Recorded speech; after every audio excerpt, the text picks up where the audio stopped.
Assalamualaikum warahmatullahi wabarakatuh.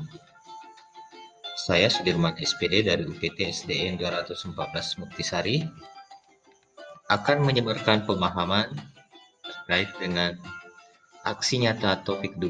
Mengapa kurikulum perlu berubah? Apa itu kurikulum? Kurikulum merupakan seperangkat atau suatu sistem rencana dan pengaturan mengenai bahan pembelajaran yang dapat dipedomani dalam aktivitas belajar mengajar. Kurikulum adalah titik awal dan titik akhir pengalaman belajar murid. Kurikulum diibaratkan jantungnya pendidikan. Murid menjadi acuan dalam penyusunan kurikulum itu. Mengapa kurikulum perlu berubah?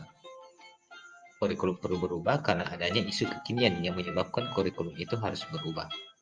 Pertama, teknologi digital, perubahan iklim, perkembangan dunia industri, dan transformasi budaya. Dalam merancang kurikulum, kebutuhan, pendapat, pengalaman, hasil belajar, serta kepentingan murid dijadikan sebagai rujukan utama agar kurikulum yang dirancang berpihak kepada murid.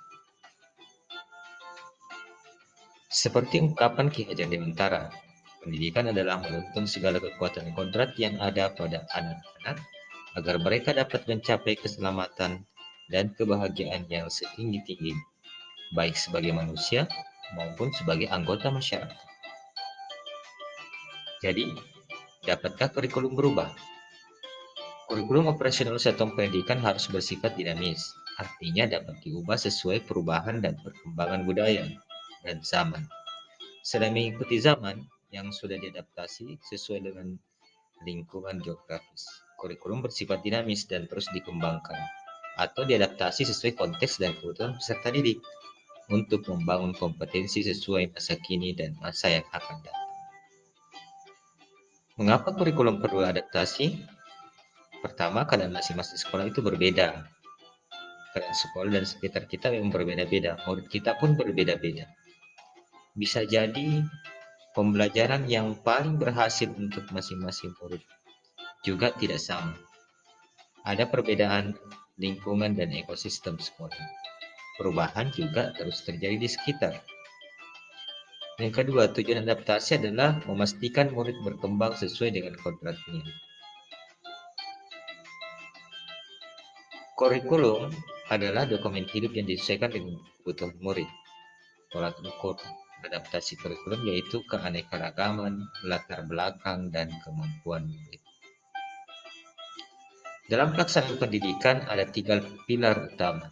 Yang pertama tentu keluarga sebagai pendidik pertama dan utama. Kemudian sekolah, dan yang tak kalah pentingnya adalah lingkungan sekitar dan masyarakat. Pembelajaran versi kurikulum merdeka. Ada 5 prinsip dalam pembelajaran kurikulum merdeka. Pertama, mempertimbangkan kebutuhan murid. Yang kedua, membangun kapasitas belajar murid menjadi pembelajar sepanjang hayat. 3, mendukung perkembangan kognitif dan karakter murid, menyesuaikan dengan konteks kehidupan. Dan yang kelima, berorientasi pada masa depan yang berkelanjutan. Dalam kurikulum merdeka ada yang dikenal dengan capaian pembelajaran atau CP. Capaian pembelajaran adalah kompetensi dan karakter yang ingin dicapai setelah menyelesaikan pembelajaran dalam kurun waktu tertentu. Capaian pembelajaran dirancang berdasarkan fase. Ada fase A, fase B, fase C, fase D, fase E, dan fase F. Semuanya disesuaikan dengan tingkatan kelas. Nah, bagaimana keterkaitan capaian pembelajaran itu dengan profil pelajar Pancasila? Profil pelajar Pancasila merupakan sejumlah karakter dan kompetensi yang diharapkan untuk diraih oleh peserta didik yang didasarkan pada nilai-nilai luhur Pancasila. Keenam profil pelajar Pancasila ini harus diterapkan dari fase awal sampai fase akhir. Dimensi-dimensi profil pelajar Pancasila menjadi rujukan bagi guru untuk menyusun capaian pembelajaran tujuan pembelajaran, alur tujuan pembelajaran, dan modul ajar. Bagaimana struktur kurikulum paradigma baru? Kegiatan intrakurikuler yang berfokus pada pendalaman konsep dan penguatan kompetensi.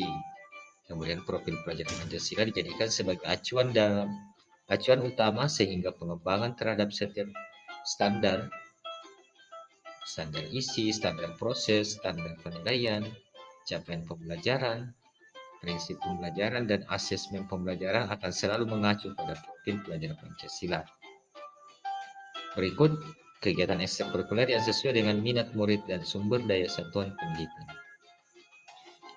Yang kelima, proyek penguatan pelajar Pancasila yang berorientasi pada pengembangan kompetensi umum dan karakter.